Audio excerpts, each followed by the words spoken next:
À l'intérieur du café ce lundi matin, le moulin à café hurlait plus fort que les conversations. Une femme blonde vêtue d'un manteau rouge s'approcha du comptoir, ses mains esquissant des gestes mesurés, mais le barista se contenta de sourire avec condescendance. « Si vous ne pouvez pas parler, peut-être ne devriez-vous pas commander. » Personne ne bougea pour l'aider. Puis un homme en tablier usé s'avança. Il adressa quelques signes à la petite fille à ses côtés avant de se tourner vers la femme. À cet instant, ses yeux s'illuminèrent. Il sourit. « Un latte à l'avoine, c'est bien ça? » Elle posa une carte de visite sur le comptoir. Vivian Rhodes, PDG Orless Technologies. Il resta figé.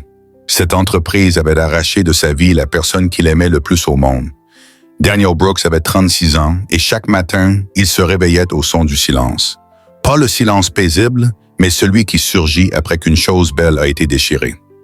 3 ans plus tôt, il était ingénieur logiciel spécialisé en intelligence artificielle. Il travaillait sur des systèmes prédisant les embouteillages, analysant des flux de données, aidant les machines à comprendre le comportement humain. Sa femme, Rachel, œuvrait à ses côtés dans ce secteur. Brillante, passionnée, elle se battait pour rendre la technologie plus sûre. Ils vivaient dans une petite maison en banlieue avec leur fille Sophie, née sourde, mais dont le rire remplissait chaque pièce. Puis vint l'accident. Une voiture autonome fabriquée par Orless Technologies avait dysfonctionné sur une autoroute pluvieuse. Le logiciel n'avait pas détecté la circulation arrêtée. Rachel traversait la rue avec des courses. Ah oui, elle n'avait aucune chance. Le procès intenté par Daniel fut rejeté. Les preuves disparurent. Les avocats de l'entreprise étaient trop puissants. Leurs ressources infinies face à son chagrin. Il perdit son emploi lorsqu'il devint trop vocal sur la responsabilité des entreprises. Il perdit la maison lorsque les frais juridiques vidèrent leurs économies. Il ne lui restait plus que Sophie, et une rage si profonde qu'elle n'avait nulle part où aller, sinon en lui-même. À présent, il travaillait de nuit à Seattle Brews, un petit café du centre-ville où les pourboires étaient corrects et les questions rares. Il vivait dans un appartement exigu à la périphérie de la ville, un endroit où le chauffage fonctionnait à peine et où les murs étaient si minces qu'on entendait les voisins se disputer. Mais les dessins de Sophie couvraient chaque surface. Paysages au crayon, couchers de soleil peints au doigt, la vision colorée d'un enfant dans un monde qui avait viré au gris. Chaque soir, avant son service, Daniel comptait l'argent dans le tiroir de la cuisine. Le loyer était dû dans 12 jours, les frais de scolarité de Sophie à l'école spécialisée pour enfants sourds dans 15. Il prenait des services supplémentaires, réparait des voitures dans un garage le week-end, rentrait chez lui avec de l'huile sous les ongles et l'épuisement dans les os. À son poignet, il portait un bracelet en argent gravé de 5 mots. « Écoute avec ton cœur ». Rachel le lui avait offert pour son dernier anniversaire avant sa mort. À l'époque où il croyait encore que le monde était juste et que les gens de bien étaient récompensés. Il ne l'avait jamais enlevé, même lorsque le métal devenait chaud sous le battement de son pouls. S'il perdait ce travail au café, il n'y aurait ni plan B, ni compte d'épargne, ni famille vers qui se tourner. Juste lui et Sophie contre une ville qui avait déjà prouvé qu'elle se moquait d'eux. Il se répétait que s'ils parvenaient à traverser l'hiver, tout irait mieux. Le printemps incarnait toujours la possibilité. Mais le destin en avait décidé autrement. Il pleuvait le matin où Vivian Rhodes entra dans Seattle Breeze. Pas la fine bruine pour laquelle Seattle était célèbre, mais une pluie froide et impitoyable qui poussait les gens à se précipiter à l'intérieur, trempés et irrités. Elle se démarquait immédiatement. Grande, posée, vêtue d'un manteau rouge sur mesure qui semblait coûteux même sous les néons du café. Ses cheveux blonds étaient tirés en un chignon impeccable. Et elle portait une petite prothèse auditive derrière l'oreille gauche, discrète, mais visible si l'on savait quoi chercher. Son expression était soigneusement neutre, le genre de visage que l'on adopte lorsqu'on a appris à ne plus attendre de gentillesse. Elle s'approcha du comptoir et se mit à signer. Ses mains bougeaient avec précision, commandant un latte à l'avoine sans sucre. Le barista, un jeune nommé Tyler qui travaillait les matins, la fixa, perplexe. Puis il éclata de rire. « Madame, je ne sais pas ce que vous faites, mais si vous ne pouvez pas parler, peut-être ne devriez-vous pas commander. » Quelques clients ricanèrent. Une femme chuchota à son ami. Le visage de Vivienne ne trahit rien, mais quelque chose vacilla dans ses yeux. Une résignation, comme si cela s'était déjà produit et se reproduirait encore. Daniel essuyait des tables dans un coin, Sophie à ses côtés, son sac à dos sur les épaules, attendant qu'il termine pour l'accompagner à l'école. Sa fille étira sur sa manche, ses petites mains s'agitant rapidement. « Elle est comme moi, papa. » Il leva les yeux, vit la femme au comptoir, la prothèse auditive, la façon dont elle se tenait avec dignité malgré les rires, et quelque chose en lui se brisa. Il s'avança, les mains déjà en mouvement. « Que désirez-vous » Vivien tourna brusquement la tête vers lui, les yeux écarquillés de surprise. Pendant un instant, elle ne répondit pas, comme si elle n'osait croire qu'on lui signait vraiment. Puis ses mains s'animèrent, précautionneuses et reconnaissantes. « Un latte à l'avoine, sans sucre, s'il vous plaît. » Daniel se tourna vers Tyler. « Un latte à l'avoine, sans sucre. » Le sourire moqueur de Tyler s'évanouit. Il enregistra la commande sans un mot. Pendant qu'ils attendaient, Sophie s'approcha de la femme, ses mains bougeant avec la franchise sans peur des enfants. « Vous êtes belle. » Vivien cligna rapidement des yeux, puis sourit. Un vrai sourire, celui qui atteint les yeux et adoucit les contours du visage. Elle s'agenouilla à la hauteur de Sophie et répondit par signe. « Toi aussi. » Une larme roula sur sa joue. Elle l'essuya vite, comme si elle n'était pas habituée à pleurer en public. Mais Daniel la vit. Il vit la solitude dans ce seul geste d'être enfin comprise. Quand le latte fut prêt, Vivien plongea la main dans son manteau et en sortit une carte de visite. Elle la posa sur le comptoir devant Daniel, puis signa « Merci » avant de sortir sous la pluie. Daniel ramassa la carte. Vivian Rhodes, directrice générale Orless Technologies. La pièce se mit à tourner. Ce nom, cette entreprise, celle qui avait enseveli la vérité sur la mort de sa femme. Celle dont les avocats avaient effacé les emails et soudoyé les témoins. Celle qui s'en était tirée indemne tandis qu'il enterrait Rachel sous la pluie. Sophie tirait de nouveau sur sa manche, demandant ce qui n'allait pas. Mais Daniel ne pouvait pas bouger. Il fixait la carte, le logo luisant reflétant la lumière, se moquant de lui. Vivian Rhodes avait perdu Louis à l'âge de 10 ans. Elle se souvenait de l'explosion, du son aigu et terrible qui avait précédé le silence. Sa mère, Elaine Rhodes, était ingénieure chimiste et travaillait tard au laboratoire. Vivien lui rendait visite après l'école, assise dans un coin à faire ses devoirs, quand la réaction avait mal tourné. L'explosion tua sa mère sur le coup. Elle déchira le tympan de Vivien et endommagea irrémédiablement les nerfs de son oreille gauche. Elle passa des semaines à l'hôpital, apprenant que le monde ne sonnerait plus jamais de la même façon. Son père, Gregory Rhodes, fondateur d'Orless Technologies, passa ses semaines à lui enseigner une leçon différente. Le pouvoir est la seule voie que les gens respectent. Gregory éleva sa fille pour qu'elle soit intouchable, pour ne jamais montrer de faiblesse, pour utiliser richesse et contrôle comme armure contre un monde qui, sinon, la verrait comme inférieure. Vivienne apprit la langue des signes en privé, mais refusa de l'utiliser en public. Elle portait des prothèses auditives à plusieurs milliers de dollars et parlait avec une élocution parfaite, si bien que personne ne devinait ce qu'elle avait perdu. Elle construisit des murs si hauts qu'elle en oublia ce que signifiait être vulnérable. Quand elle hérita d'Orless à 30 ans, elle était exactement ce que son père avait conçu.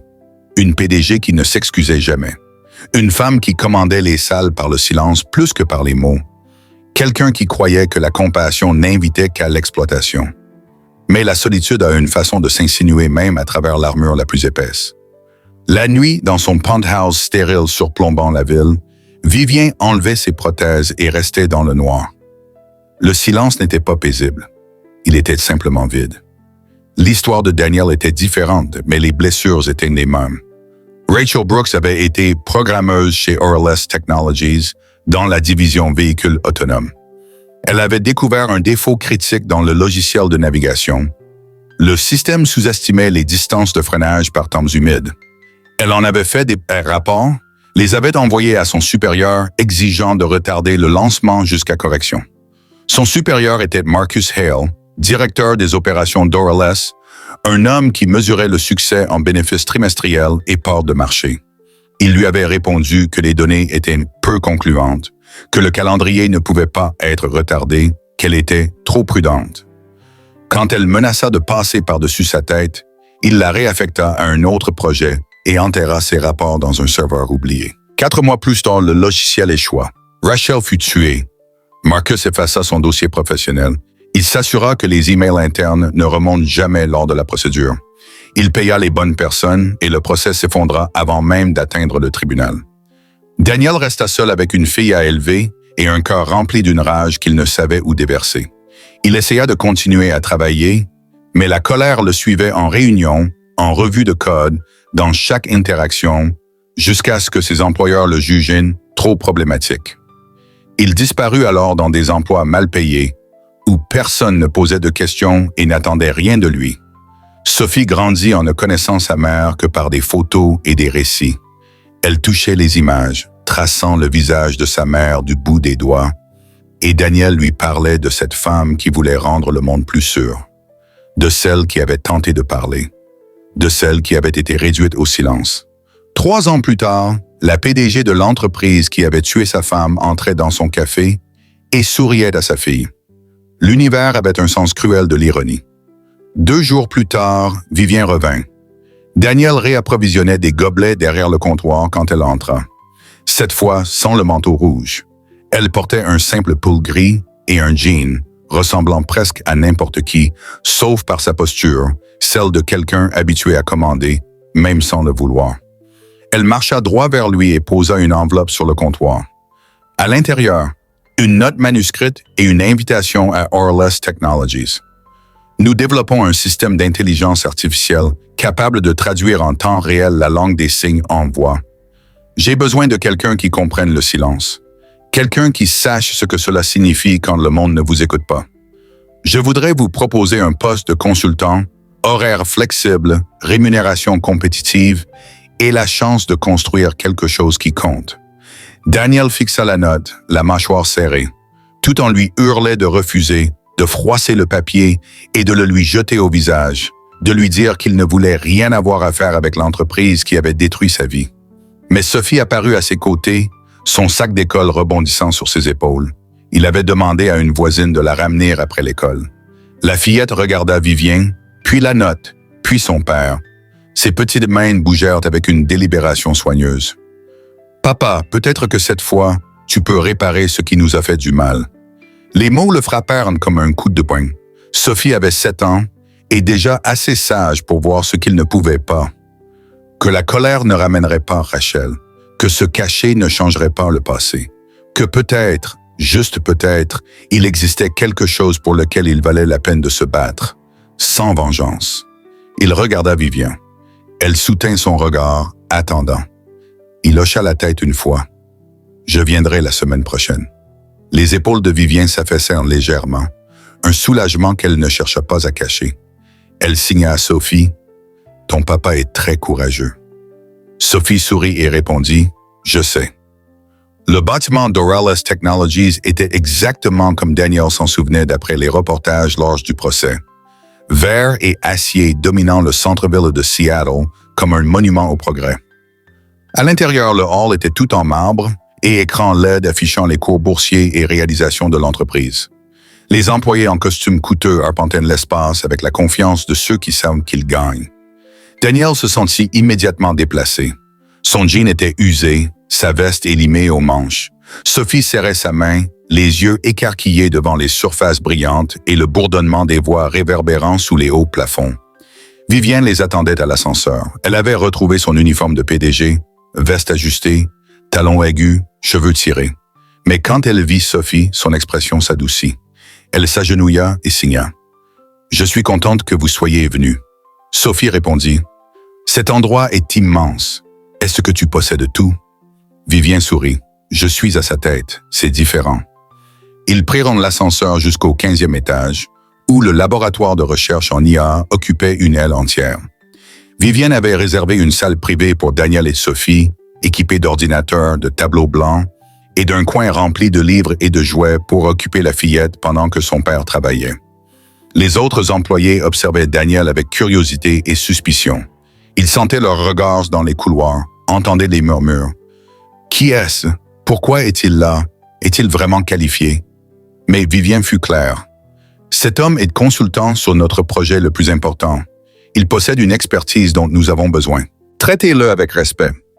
Daniel passa la première semaine à examiner le code du système d'IA, à analyser les algorithmes de reconnaissance de la langue des signes, à tester la précision des traductions.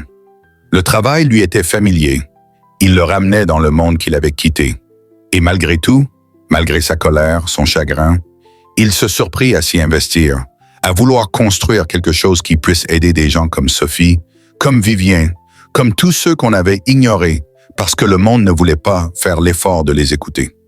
Vivien passait chaque après-midi au laboratoire, vérifiant les progrès, posant des questions. Leur conversation mêlait paroles et signes, glissant naturellement de l'un à l'autre. Daniel remarqua qu'elle se détendait en signant, comme si elle pouvait enfin être elle-même, loin du rôle qu'elle jouait en salle de réunion. Sophie devint une présence familière au bureau, charmant le personnel avec ses dessins et son usage sans peur de la langue des signes.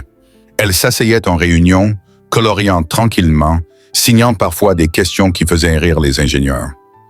Qu'est-ce qu'un algorithme? Pourquoi les ordinateurs doivent-ils apprendre?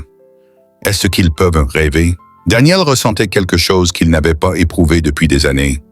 Pas tout à fait du bonheur, mais peut-être son seuil, la possibilité que la vie soit autre chose que la simple survie. Et puis Marcus Hale l'apprit. Marcus Hale avait 40 ans, grand et mince, les cheveux blonds plaqués en arrière, des yeux de la couleur de la glace ancienne. Il portait des costumes sur mesure et une montre sertie de diamants valant plus qu'une voiture.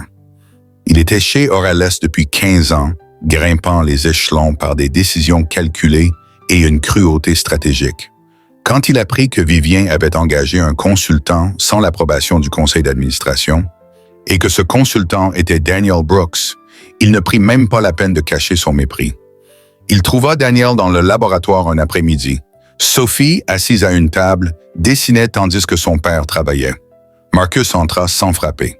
Sa présence emplit de la pièce comme un courant d'air froid. « Vous croyez que votre histoire tragique vous donne droit à une place à cette table? » Daniel se tourna lentement. Il avait déjà vu le visage de Marcus, lors des dépositions, dans les articles. L'homme qui avait tué sa femme par négligence puis couvert ses traces avec de l'argent. « J'ai été invité, » dit Daniel calmement. Marcus s'approcha. « Vous n'êtes qu'un ingénieur lessivé qui n'a pas su tenir dans le vrai monde. Et maintenant, vous voilà ici, jouant à la famille avec la PDG, utilisant votre gosse sourde comme carte de la pitié. » Sophie leva les yeux, sentant la tension, même si elle ne pouvait pas entendre les mots. Les poings de Daniel se serrèrent. « Ma fille n'a rien à voir là-dedans. » Marcus sourit, mince, tranchant. Vivien a un faible pour les causes perdues. Mais cette entreprise ne fonctionne pas au sentiment. Elle fonctionne au résultat. Et vous n'êtes qu'un nouveau passif en puissance. Il sortit sans attendre de réponse. La porte claqua derrière lui. Cette nuit-là, Daniel ne put pas dormir. Il resta allongé dans son appartement, écoutant la respiration de Sophie dans la pièce voisine, repensant aux mots de Marcus. Cause perdue, passif. Les mêmes mots qu'il avait poursuivis depuis la mort de Rachel. Les mêmes suppositions que les gens faisaient en voyant un père célibataire luttant pour garder la tête hors de l'eau. Mais autre chose le tourmentait. Quelque chose que Marcus avait dit et qui sonnait faux. Cette entreprise ne fonctionne pas au sentiment. Comme si les émotions étaient une faiblesse. Comme si se soucier des gens était un défaut, plutôt que l'objectif même. Daniel se leva et alluma son ordinateur. Il avait encore accès au réseau interne d'Orales grâce à son contrat de consultant. Il commença à fouiller, suivant des fils de code, des structures de fichiers, cherchant tout ce qui semblait incorrect. 3 heures plus tard, il le trouva. Dans un serveur archivé étiqueté Lecteur Hatch se cachaient des logs datant de 3 ans, diagnostic de véhicule, rapport d'erreur et une chaîne d'emails entre Rachel Brooks et Marcus Hale. Les avertissements de Rachel, les réponses méprisantes de Marcus. Et après l'accident, une note finale. Enterrez ça, aucune trace et MH. Les mains de Daniel tremblaient tandis qu'il téléchargeait les fichiers. C'était ça, les preuves qu'on avait effacées.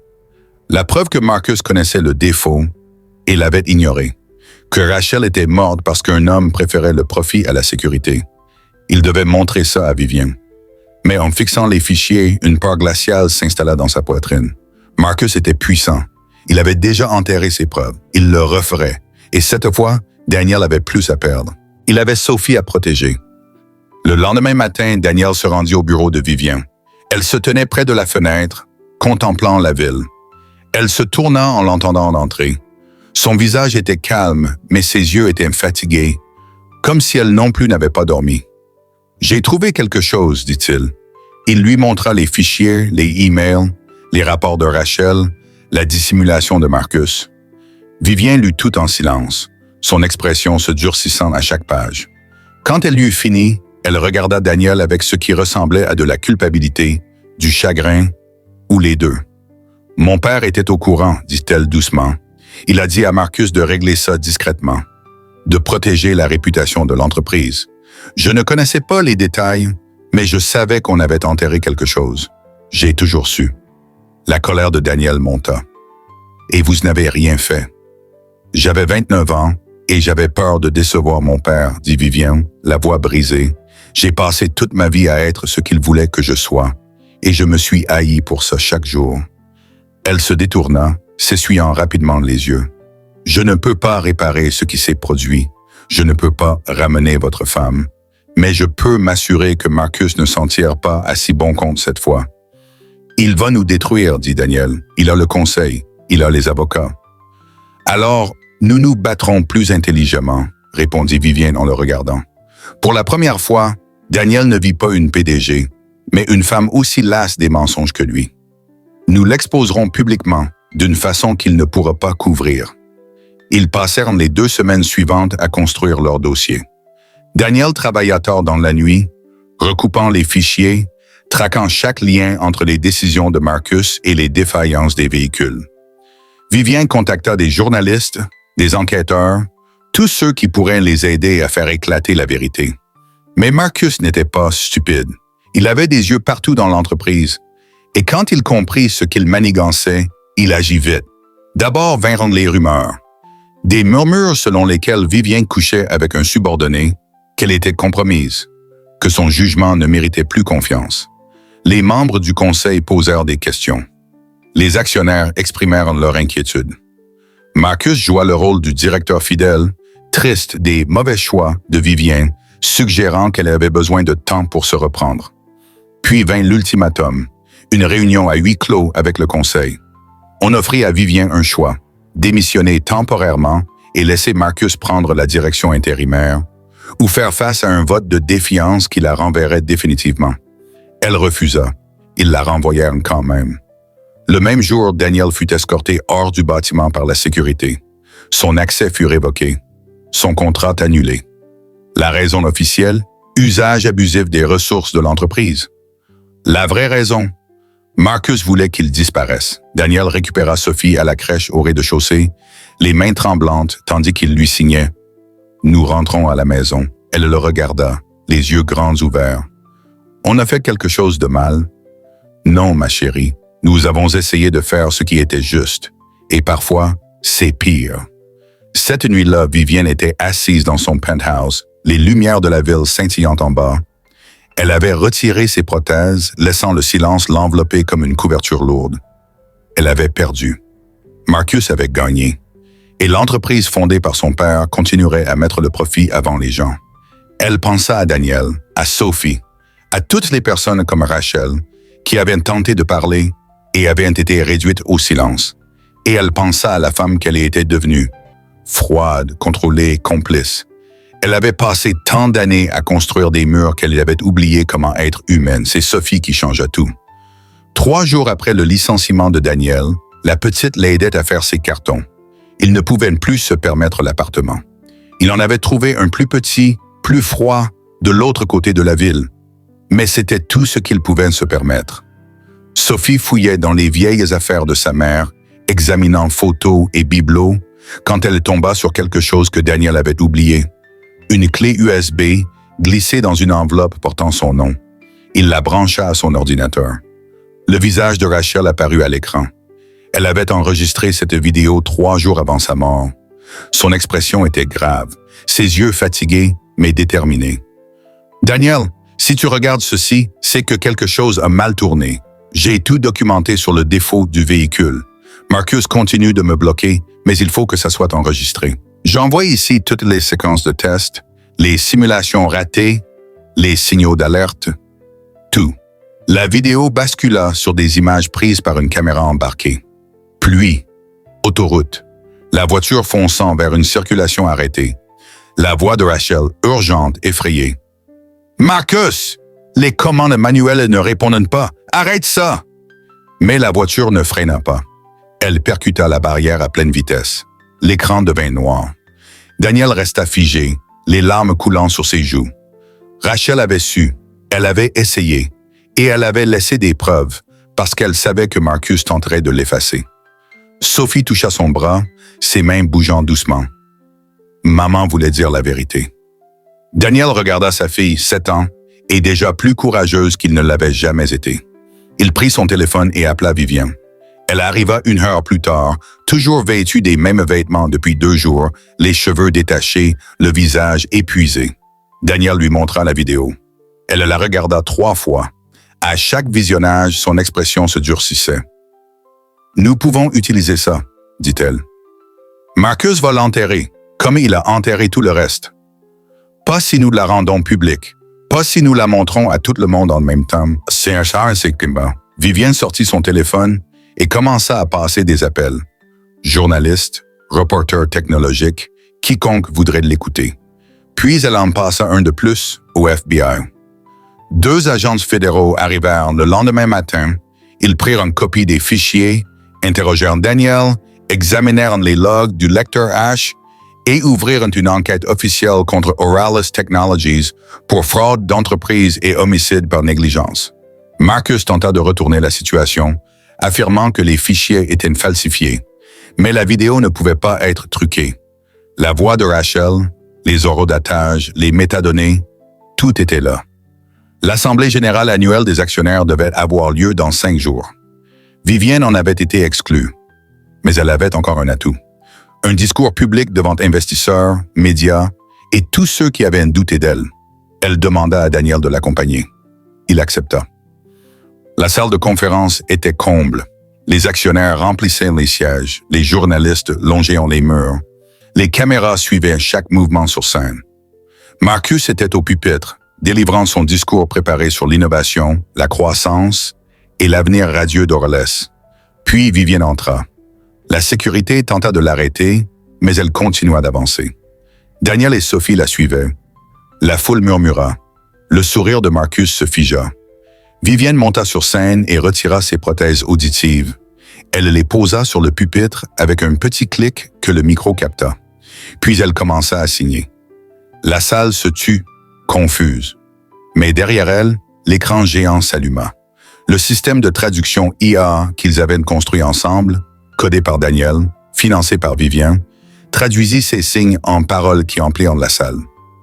Cette entreprise a muselé la vérité. Aujourd'hui, le silence parle à son tour. L'écran changea. La vidéo de Rachel s'afficha. Ses avertissements, les séquences de tests, l'accident, la voix de Marcus. Les données n'ont pas d'importance. Des exclamations parcoururent la foule. Les flashs crépitèrent. Marcus tenta de parler, mais les agents du FBI, postés au fond, s'avancèrent. Ils lui passèrent des menottes sous les yeux de centaines de témoins. Marcus Hale, vous êtes en état d'arrestation pour fraude, entrave à la justice et négligence criminelle. La salle explosa, les journalistes crièrent des questions. Les actionnaires se levèrent. Mais Vivienne continua de signer. Ses mains fermes, même tandis que des larmes coulaient sur ses joues. Rachel Brooks a essayé de sauver des vies. On l'a réduite au silence. Aujourd'hui, je lui rends sa voix. Daniel se tenait à ses côtés, la main de Sophie dans la sienne. Il regardait l'homme qui avait tué sa femme être emmené. Ce n'était pas la paix, ce n'était pas la guérison, mais c'était la justice. Enfin, les conséquences furent rapides. Marcus fut inculpé. Le conseil lança une enquête interne. Des dizaines de cadres furent jugés complices. Certains démissionnèrent, d'autres furent licenciés. Le cours de l'action s'effondra. Oralis Technologies fit face à des poursuites de familles de victimes à travers tout le pays. Mais Vivienne ne partit pas. Elle se battit pour reconstruire. Elle reprit les rênes en tant que PDG, cette fois sans l'ombre de son père. Et la première chose qu'elle fit fut de créer la fondation Rachel Brooks. Un fonds dédié à l'éthique technologique, à la protection des lanceurs d'alerte et au soutien des familles touchées par la négligence d'entreprise. Daniel en devint le directeur technique. Il travailla avec des ingénieurs, des décideurs, des défenseurs des droits pour établir de nouvelles normes de sécurité en IA. De vraies normes, celles qui mettent les gens avant les profits. Et Sophie devint le visage de la nouvelle mission d'Orles. Elle figura dans les campagnes promotionnelles, son sourire radieux, son usage sans peur de la langue des signes, montrant au monde à quoi ressemblait réellement l'inclusion. L'entreprise intégra l'accessibilité dans tous ses projets. Des consultants sourds et malentendants furent recrutés pour chaque équipe. Le système de traduction IA qu'ils avaient créé devint open source, gratuit pour tous. 6 mois après le procès, Sophie subit une opération d'implant cochléaire. L'intervention fut prise en charge par la Fondation, ainsi que des années de thérapie et de suivi. Daniel lui tenait la main dans la salle de réveil, attendant le moment où l'appareil serait activé. Quand l'audiologiste l'alluma, les yeux de Sophie s'agrandirent. Elle entendait le bip des moniteurs, le froissement des draps, la respiration de son père. « Papa », dit-elle à voix haute, d'une voix douce et hésitante. La gorge de Daniel se serra. « Je suis là, ma chérie. » Sophie sourit, des larmes roulant sur ses joues. « Tu as la voix de la lumière. » Vivienne se tenait dans l'encadrement de la porte, silencieuse. Elle avait assisté à chaque rendez-vous, chaque consultation, chaque moment d'angoisse. Et en voyant Sophie d'entendre la voix de son père pour la première fois, elle comprit ce pourquoi Rachel s'était battue. Pas seulement la sécurité, mais la connexion, la possibilité d'être entendue et d'entendre, de participer pleinement à un monde qui avait tenté de les laisser derrière. 1 an après l'arrestation, le café Seattle Breweries avait un nouveau propriétaire. Daniel avait utilisé une partie de l'indemnisation pour l'acheter au précédent propriétaire, prêt à la retraite. Il garda le nom, mais tout le reste changea. Le personnel fut formé à la langue des signes de base. Le menu incluait du braille. Des heures calmes matinales furent instaurées pour les personnes sensibles sensoriellement. Ce n'était plus juste un café. C'était un espace où ceux qu'on avait longtemps ignorés pouvaient enfin se sentir les bienvenus. Un dimanche matin ensoleillé, Vivienne entra. Elle ne portait pas ses prothèses. Elle n'en avait pas besoin ici. Elle portait une robe rouge, les cheveux détachés, et semblait plus détendue que Daniel ne l'avait jamais vue. Elle s'approcha du comptoir et signa. « Un latte à l'avoine. » Daniel sourit. « Toujours. » Sophie sortit en courant de l'arrière-boutique, son implant cochléaire visible derrière l'oreille. Elle naviguait désormais dans les 2 mondes, signant quand elle le voulait, parlant quand elle le devait, sans jamais s'excuser pour l'un ou l'autre. Elle serra Vivienne dans ses bras. La femme s'agenouilla, lui rendant son étreinte avec une intensité qui la surprit elle-même. Les 3 s'assirent près de la fenêtre, le soleil inondant la table. Daniel versa du café dans 3 tasses. Celle de Sophie était surtout du lait, mais elle insistait pour avoir comme les adultes. Ils ne parlèrent pas beaucoup, ils n'en avaient pas besoin. Certaines conversations se passent en silence, d'autres en mots, d'autres encore dans l'espace entre les deux. Dehors, la ville continuait. Les voitures klaxonnaient, les gens se pressaient, le monde tournait. Mais à l'intérieur du café, il y avait quelque chose qui ressemblait à la paix. Pas celle qui efface la douleur, mais celle qui laisse de la place à la guérison. Vivienne tendit la main par-dessus la table et prit celle de Daniel. Il ne la retira pas. Sophie sourit et posa sa petite main sur les leurs. « Écoute avec ton cœur », signa-t-elle de sa main libre. Daniel sourit. Les mots de Rachel, vivant à travers sa fille, à travers la fondation, à travers chaque personne à qui il rendait sa voix. La vapeur montait de leur tasse, se levant dans la lumière. Quelque part en fond, la machine à expresso siffla. Une chanson jouait doucement dans les haut-parleurs. Sophie rit à quelque chose que seule elle comprenait. Et pour la première fois depuis des années, Daniel sentit qu'il pouvait respirer. Vivienne le regarda. Il la regarda en retour. Pas 2 mots, juste de la compréhension. 2 personnes qui avaient appris que le silence n'était pas l'absence de son, mais la présence de l'écoute. Et parfois, la chose la plus forte qu'on puisse faire, c'était laisser de l'espace pour que quelqu'un d'autre soit entendu. Si c'était un film, la caméra s'éloignerait maintenant. Elle les montrerait à travers la vitrine, la ville en arrière-plan, la lumière jouant sur leur visage.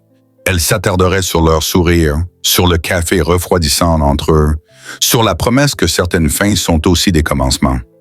Mais ce n'était pas un film, c'était une vie, désordonnée, compliquée, jamais tout à fait terminée.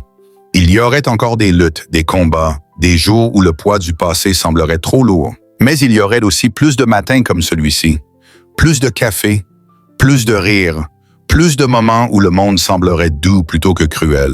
Et cela suffisait. L'écran s'estomperait maintenant, s'il y en avait un. Mais à la place, il n'y a que la chaleur du café, la vapeur des tasses. 3 personnes qui se sont trouvées dans les décombres et ont choisi de construire quelque chose de nouveau. Même dans le silence, l'amour parle le plus fort. Et ils continueraient d'écouter.